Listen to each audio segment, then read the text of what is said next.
privilégier au maximum les espèces indigènes. Les plantes, en l'occurrence, ce sont des plantes qui sont liées à notre territoire, à notre sol, à notre climat, mais aussi à notre faune.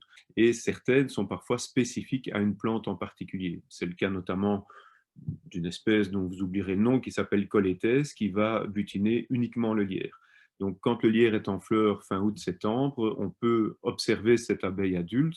En autre temps, elle est dans le sol sous forme d'œuf de larve de chrysalide. Elle fait son développement et c'est vraiment au moment de la floraison du lierre qu'on commence à pouvoir les observer. Ça veut dire que pour une raison ou une autre, si on arrachait tous les lierres parce qu'on craint son développement dans les arbres ou sur des vieux murs, eh bien, cette abeille forcément est vouée à disparaître dans nos régions.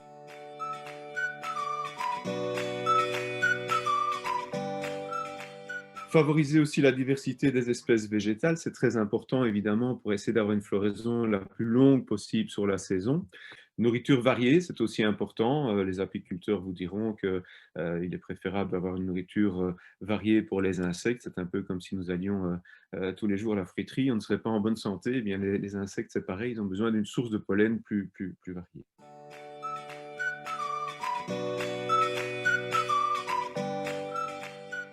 Réaliser des aménagements variés, travailler les reliefs du sol, travailler des décaissements, des talus, ça permet de créer des micro-habitats.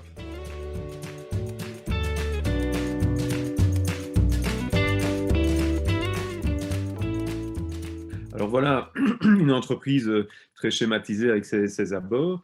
On constate à la vente l'entreprise, les zones de stationnement, les zones d'accueil qui doivent être des zones entre guillemets plus léchées, plus structurées au niveau de la végétation, où on tolérera, où on acceptera d'utiliser même des plantes exotiques non invasives, des variétés horticoles à fleurs simples qui auront au moins un intérêt pour les pollinisateurs. Donc, il y a toute une structure qui peut être développée à cet endroit-là. Sur le côté gauche du bâtiment, là, vous voyez qu'il y a des murs aveugles sans fenêtres. Eh bien, on peut intégrer justement le bâtiment par la plantation d'essences arborescentes ou arbustives qui vont masquer ces murs par rapport au voisinage. Et puis, il y a tout cet espace arrière qui, a priori, n'est pas sujet à des visites régulières, mais qui pourraient servir de table sur l'heure de midi, de lieu de rencontre, etc. Et donc, ça peut être développé plus en zone semi-naturelle, avec une gestion moins lourde. Alors, le coût est important. Plus vous allez vers un aménagement travaillé, structuré, avec des espèces exotiques horticoles, plus la dépense, le coût d'achat de ces plantes ou de ces arbres sera plus onéreux, et l'entretien aussi, parce que ça va demander évidemment un suivi beaucoup plus conséquent.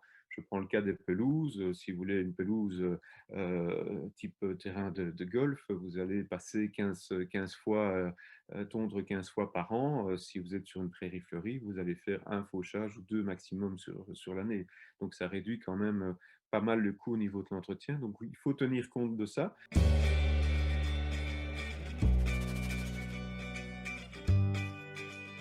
Alors concrètement, qu'est-ce qu'on peut imaginer autour de son entreprise? Bien sûr, la plantation d'arbres pour intégrer ces bâtiments dans l'environnement, que ce soit des alignements en arbres isolés, la forme tétard, hein, ce sont ces formes qui sont définies par l'homme en fait, hein. Vous avez toute une série d'essences, on pense toujours au saule, mais vous avez les charmes, vous avez des frênes qui peuvent être coupées comme ça, vous avez des peupliers noirs qui sont du côté du Mont-Lanclus, taillé aussi en forme tétard. Donc on coupe le tronc à une certaine hauteur, 2 mètres en général, et tous les 5 ans, 6 ans, on vient retailler là-dedans, et finalement ce tronc se creuse, s'ouvre et offre toute une niche pour des chauves-souris, pour des chouettes, etc.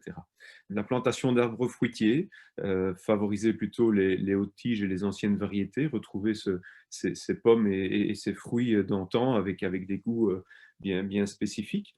Donc on peut bien sûr planter des taillés ou libres, mais aussi favoriser des bosquets et retrouver nos essences indigènes, savoir les apprécier.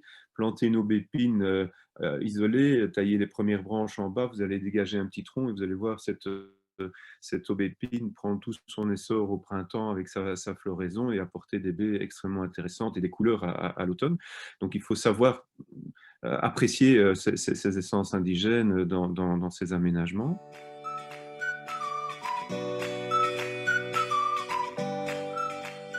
La création de prairies fleuries, quand on peut le faire quand on a un peu de surface, ça va contribuer à augmenter la période de floraison. Quand tous les arbustes indigènes auront fini de fleurir en fin de printemps, eh bien les prairies fleuries apportent le relais.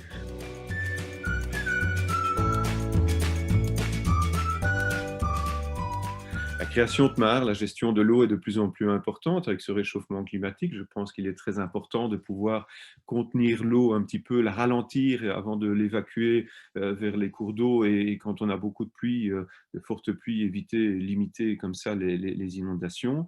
Il y a d'autres aménagements, évidemment, les toitures végétalisées, on en parle de plus en plus, avec des toitures extensives comme la toiture que vous voyez sur la photo à base de sédum. Mais si la structure permet d'avoir une profondeur de substrat plus importante, de l'ordre de 20 cm, on peut diversifier la végétation sur ces toitures et bien sûr augmenter aussi tout l'intérêt de ces bâtiments. Les parkings végétalisés, c'est en réponse aussi à ces problèmes d'inondation. Ça permet évidemment les parkings perméables comme ça d'avoir une pénétration de l'eau et de nourrir, si je peux dire, nos réserves d'eau dans le sol.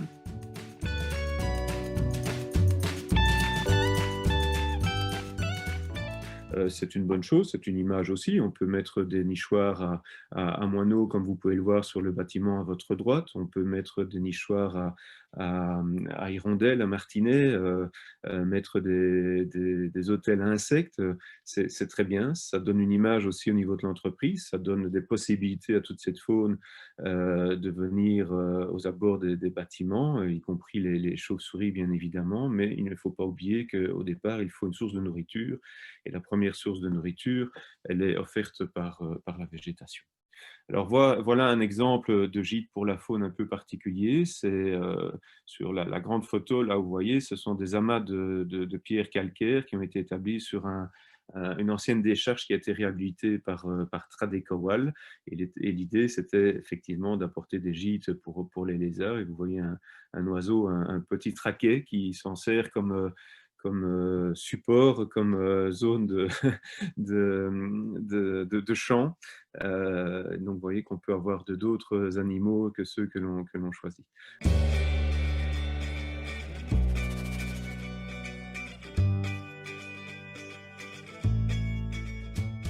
Voilà les prairies fleuries. À gauche, vous avez un tableau de Monet, c'était Solucia à Louvain-la-Neuve. Pour la petite histoire, il y avait un ingénieur chimiste dans l'entreprise qui s'appelle Philippe Mognotte, qui est un expert en matière d'insectes et qui déplorait le fait que quand il prenait un peu de temps sur son heure de midi, il n'y avait pas grand-chose à voir aux abords de son entreprise.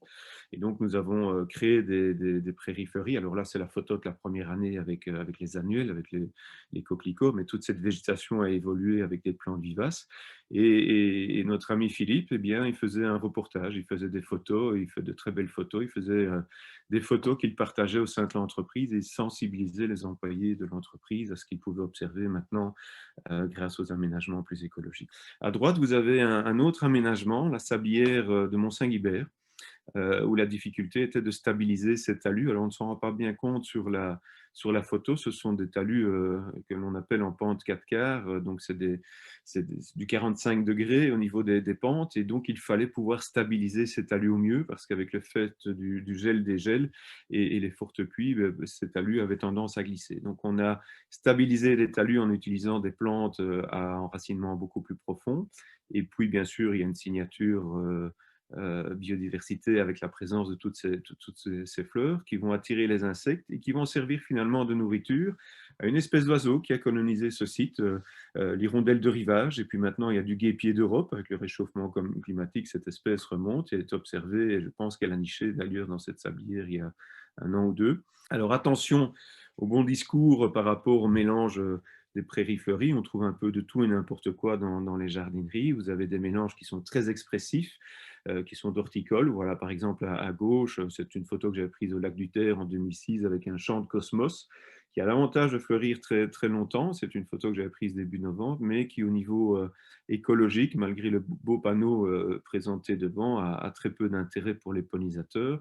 Et la dérive, c'est d'utiliser des variétés horticoles à fleurs doubles, comme ce bleuet, cette photo de bleuet que vous voyez à droite. L'inflorescence de gauche est une inflorescence double avec des fleurs, beaucoup de fleurs stériles, sans nourriture, sans pollen, avec une difficulté pour les abeilles d'accéder au cœur de l'inflorescence et de trouver de la nourriture. Et le véritable bleuet de nos campagnes, c'était celui de droite, qui se raréfie fortement.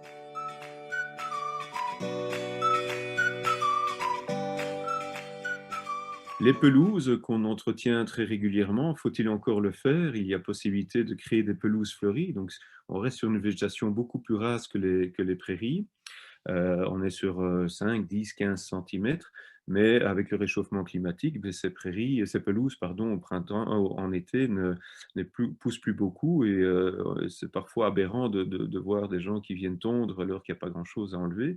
Et on peut diversifier cette flore également en apportant toute une série de plantes adaptées à cette gestion un peu plus fréquente, qui très vite après la tonte vont repousser, vont s'exprimer.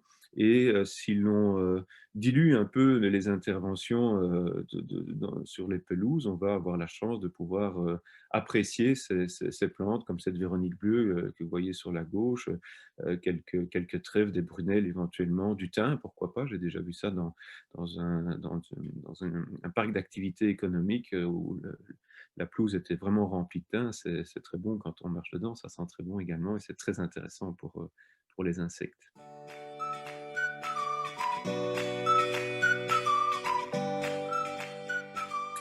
Alors les fruitiers, voilà 2 exemples que j'ai pu suivre il y a déjà pas mal d'années. C'était, au Shell Center ici à Louvain-la-Neuve et l'entreprise Eli Lilly qui sont 2 entreprises qui ont quitté, Louvain-la-Neuve et il y avait cette démarche justement de promouvoir cet aménagement avec les employés. Donc il y a eu un parrainage des plantations des arbres. Ils se regroupaient par quelques-uns et plantaient chacun leur arbre fruitier. Je vous disais que les formes les plus intéressantes, ce sont les hautes tiges ou les moyennes tiges, qui est un bon compromis également. Les arbres basses tiges, c'est moins intéressant parce que bah, ça n'apporte pas de gîte pour les oiseaux et puis ça demande un entretien beaucoup plus complexe. L'enracinement est peu profond. Il faut amender, apporter de la nourriture à cet arbre pour qu'il se porte bien.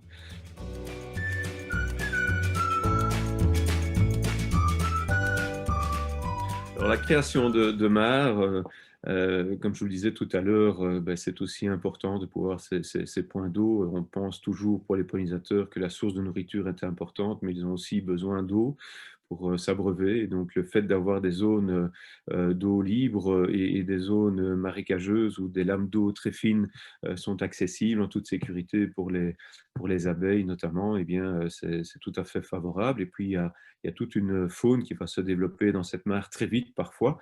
Ça dépend de l'environnement, mais au niveau des insectes, les libellules notamment colonisent très très vite les mares. Si vous avez la chance d'avoir d'autres zones humides proches de votre entreprise, ben, probablement que les batraciens profiteront aussi de cet aménagement. Alors voilà un autre, alors on n'est plus dans la mare, là on est carrément dans le bassin d'orage, on pourrait parler de bassin de décantation aussi, ces anciens sites industriels qui ont un potentiel écologique énorme, où on retrouve une faune et une flore tout à fait extraordinaire. Ici on est au parc Écolis, où la volonté était de créer un bassin d'orage, mais non pas une piscine en béton, mais d'accueillir, de planter des plantes d'eau, de Bordeaux, et puis de semer des prairies fleuries sur les talus dans cette partie sèche. Vous voyez qu'au niveau paysager, c'est très agréable. Ça pourrait faire l'office d'un parcours, d'une balade au sein du parc d'activité également, et ça fait évidemment l'office de bassin d'orage tout en augmentant l'intérêt pour la biodiversité.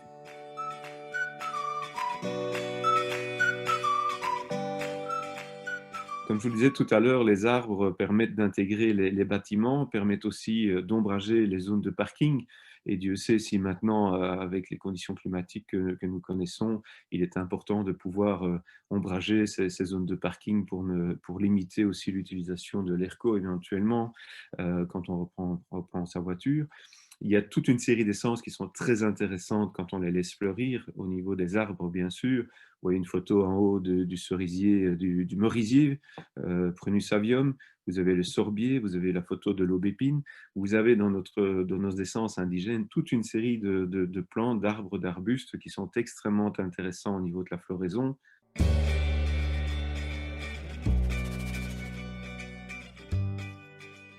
La haie taillée, la haie stricte, comme vous le voyez ici, elle n'a comme intérêt que d'abriter des nids, de pouvoir abriter les oiseaux pendant la mauvaise période, par rapport au vent froid, aux pluies, par rapport aux rapaces ou aux prédateurs.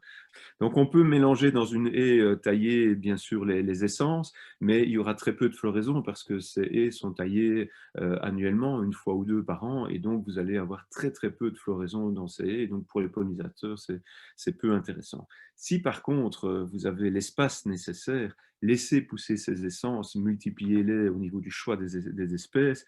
Voilà une floraison d'aubépine dans une haie mélangée. Il y a d'abord eu la floraison du prunelier, il y a eu du sorbier, il y a eu du ligustrum, il y a de l'aubépine, il y a de l'églantier. Toutes ces essences fleurissent sur tout le printemps jusqu'en début d'été.